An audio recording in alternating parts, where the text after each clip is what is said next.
Hello and welcome to the Gigasaurus. Oh, I'm making this video with the last scraps of my voice. So we're going to try to make it through the end, alright? Yesterday I made a video basically talking a little bit about War Z and what it is, and I got a comment that the game looks terribad. Which, okay, I can understand that. People might not get the horror genre, and so I thought maybe today, before I get into the actual details of the game, we'll start that next week when I have my voice. I thought today we'll just cover what makes a good horror game and why would you even want to play one.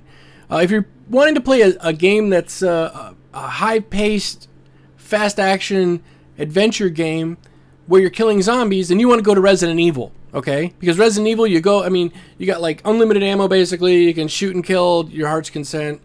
That is not necessarily what makes a game good, in my opinion, as far as horror game goes. Alright, so what makes a good horror game is you have to have a threat of being killed. Okay, so having unlimited ammo and being able to blast guys in the head all the day long is not really a threat, in my opinion. It's just an adventure type of game. You also have to have a sense of suspense. And the way you build suspense is you don't know what's going to be around every corner. Alright, so right now I'm in town, and you know, the suspense in this town is pretty good because I have the ability to walk in and out of buildings, and there could be somebody hiding at any moment. There could be a zombie there, or there could be a person there. So that does add to the sense of suspense.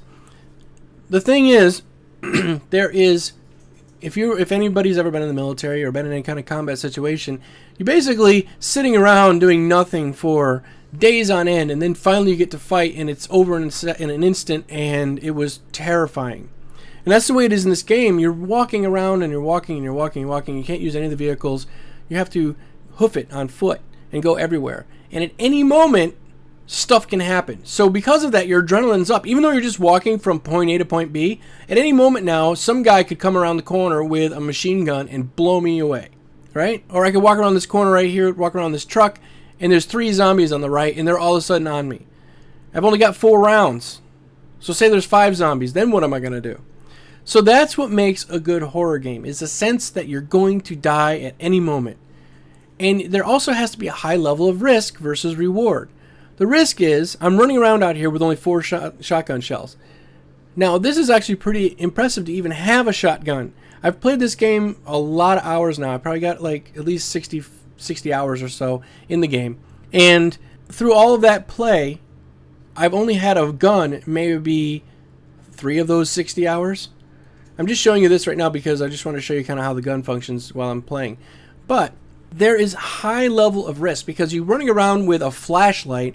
It takes you about 15 to 20 hits with a flashlight in the head on the zombie to kill it. Alright?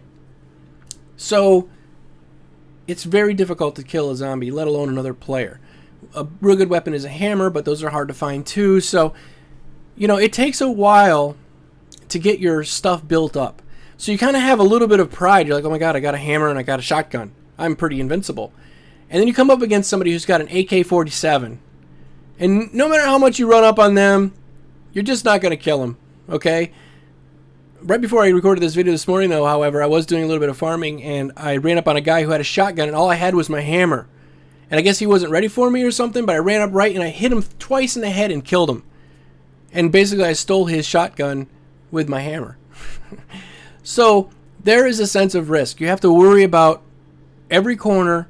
Every single time you go around a corner, what's it going to be like? Now, in daytime, the zombies are not that active. At nighttime, you can't see them. There is no flashlight. You could use a flashlight, but then everybody around you can see that you're using a flashlight.